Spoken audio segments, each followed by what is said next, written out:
Hey everybody, Mrs. Bianchi. May's family sells pho, a noodle soup from a tent at an Asian street market. Her family's tent joins with several other tents to form a polygon. The coordinate plane shows the polygon.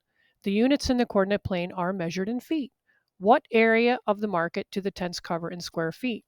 So basically, we need to break this thing up into two separate shapes. So we have a square here and we have a rectangle here. We have to find the area of the two separate shapes and then add them together.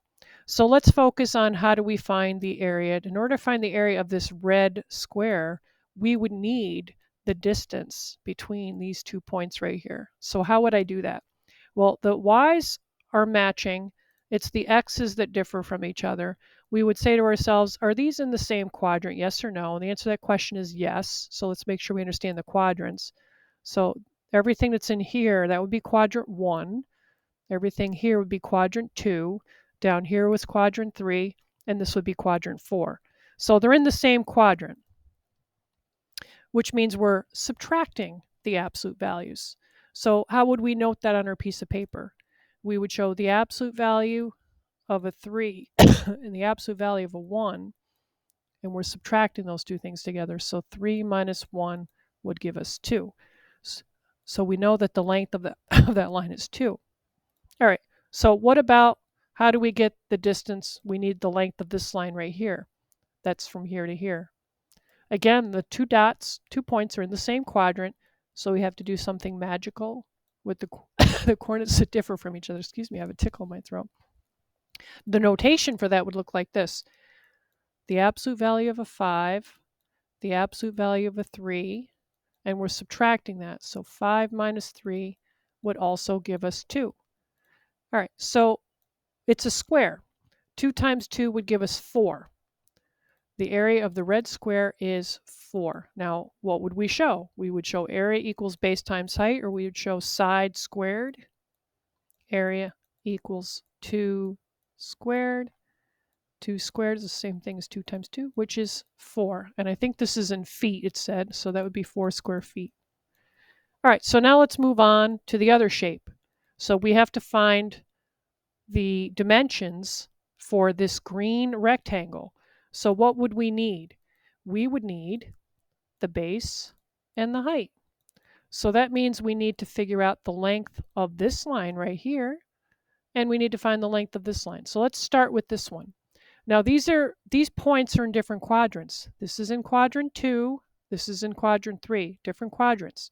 So we are looking at the y's, those are the ones that differ from each other.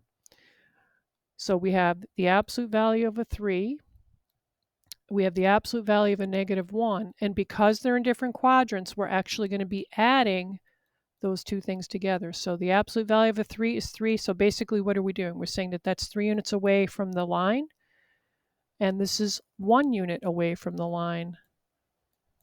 And the reason why we're adding is because to get the length of the whole thing, wouldn't we take the red and the green and add it together and get 4? All right, so we know that that has a height of 4. So we can erase the question mark and replace it with what we know it is, which is 4. So now we have to figure out the distance between this dot and this dot. In other words, the length of that line.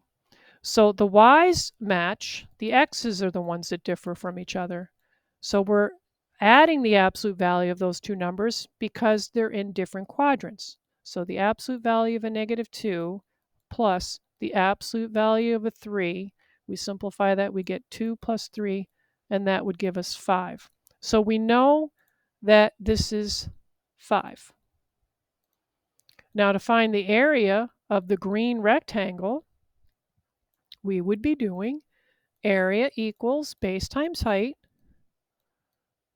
Area equals 5 times 4. 5 times 4 is 20 square feet. All right, now remember we need the area of the entire polygon. That means we need to add this and this together to get the answer. So we're adding the 24 square feet and the 4 square feet, or I'm sorry, it's not 24, it's 20 rather.